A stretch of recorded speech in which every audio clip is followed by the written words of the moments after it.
ಬೆಂಗಳೂರು ಹೊರವಲಯದಲ್ಲಿ ಅಕ್ರಮ gas refilling ದಂಧೆ. ಕಣ್ಣು ಮುಚ್ಚಿ ಕುಳಿತಿದ್ದ ಪೊಲೀಸರು.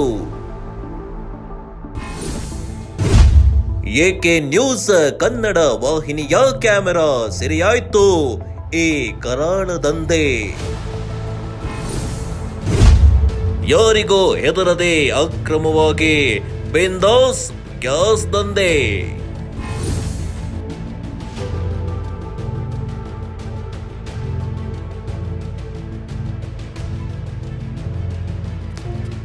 ಬೆಂಗಳೂರಿನ ಗ್ರಾಮಾಂತರ ಜಿಲ್ಲೆ ವಿಜಯಪುರ ಠಾಣಾ ವ್ಯಾಪ್ತಿಯಲ್ಲಿ ಲಾಲ್ ಸಿಂಗ್ ಎಂಬ ವ್ಯಕ್ತಿ ಹೊರ ರಾಜ್ಯಗಳಿಂದ ಕಾರ್ಮಿಕರನ್ನ ಕರೆತಂದು ಅಕ್ರಮವಾಗಿ ಗ್ಯಾಸ್ ರೀಫಿಲ್ಲಿಂಗ್ ಬಿಸಿನೆಸ್ ಮಾಡುತ್ತಿದ್ದಾನೆ.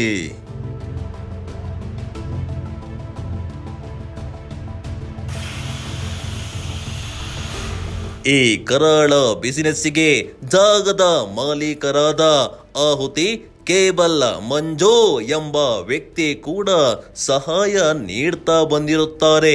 ತಕ್ಷಣ ನಮ್ಮ ತಂಡ ಹತ್ತಿರದ ಪೊಲೀಸ್ ಠಾಣೆಗೆ ಮಾಹಿತಿ ನೀಡಿ ಹೆಚ್ಚಿನ ಪರಿಶೀಲನೆಗೆ ಅಧಿಕಾರಿಗಳನ್ನ ಸ್ಥಳಕ್ಕೆ ಕರೆಸಿಕೊಳ್ಳುತ್ತೇವೆ.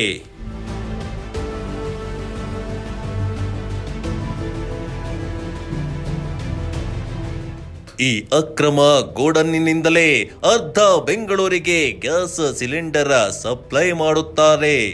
ಏಕೆ ನ್ಯೂಸ್ ಕನ್ನಡ ವಾಹಿನಿ ಸಾರ್ವಜನಿಕರ ಮಾಹಿತಿ ಮೇರೆಗೆ ಸ್ಥಳಕ್ಕೆ ಭೇಟಿ ನೀಡಿದ ಗೋಡೋನಿನಲ್ಲಿ 200ರಿಂದ 300 ಅಕ್ರಮ ಸಿಲಿಂಡರ್ಗಳು ಕಂಡು ಬಂದಿದ್ದು, ಇನ್ನು ಈ ಅಕ್ರಮ ಗ್ಯಾಸ್ ರೀಫಿಲ್ಲಿಂಗ್ ದಂಧೆ ನಡೆಸುವ ಜಾಗದಲ್ಲಿ ಯಾವುದೇ ಸುರಕ್ಷಿತ ಕ್ರಮಗಳನ್ನ ಕೂಡ ಪಾಲಿಸುತ್ತಿಲ್ಲ.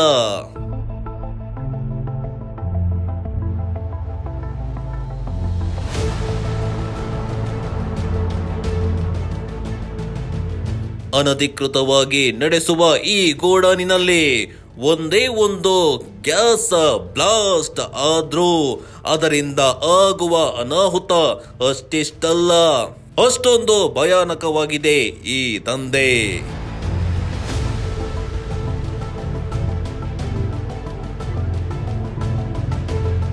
ಯಾವುದೇ ಅನುಮತಿ ಇಲ್ಲದೆ ಈ ದಂಧೆ ಮಾಡುವುದು ಶಿಕ್ಷಾರ್ಹ ಅಪರಾಧ.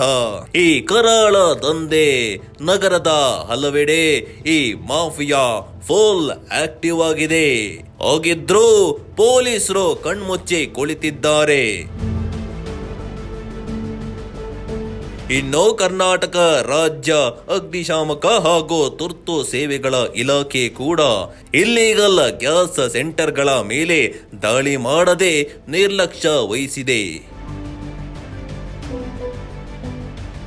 ಇನ್ನು ಮುಂದಾದರೂ ಇಂತಹ ಅಕ್ರಮ ಚಟುವಟಿಕೆಗಳಿಗೆ ಸಂಬಂಧಪಟ್ಟ ಇಲಾಖೆಯವರು ಗಮನ ಹರಿಸಿ ಕಡಿವಾಣ ಹಾಕಬೇಕಿದೆ.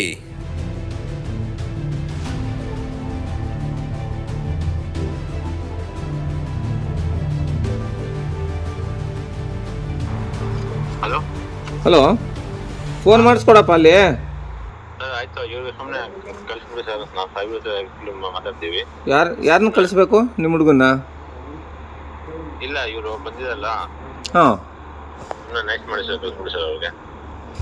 ನಾವು ಪೊಲೀಸರು ನೈಸ್ ಮಾಡೋಕ್ಕೆ ನಾವೇನು ಇದು ಪಾಲಿಶ್ ಹೊಡಿತಾ ಇದ್ದೀವಿ, ಇಲ್ಲೇನು ಪೇಂಟಿಂಗ್ ಮಾಡ್ತಾ ಇದ್ದೀವಿ ಕೆಲಸನ? ಯೂಟ್ಯೂಬ್ ಇರಲಿ, ಒಬ್ರು ಪಬ್ಲಿಕ್ ಇರಲಿ, ಅವ್ರು ಯಾರು ಫೋನ್ ಮಾಡಿದ್ರು ಮಾಡೋ ಕೆಲಸ ನಮ್ಮದು, ಗೊತ್ತಾಯ್ತಾ? ಅಲ್ಲಿ ಹೋಗಿ ಸ್ಟೇಷನ್ಗೆ ಫೋನ್ ಮಾಡಿಸ್ಕೊಡು.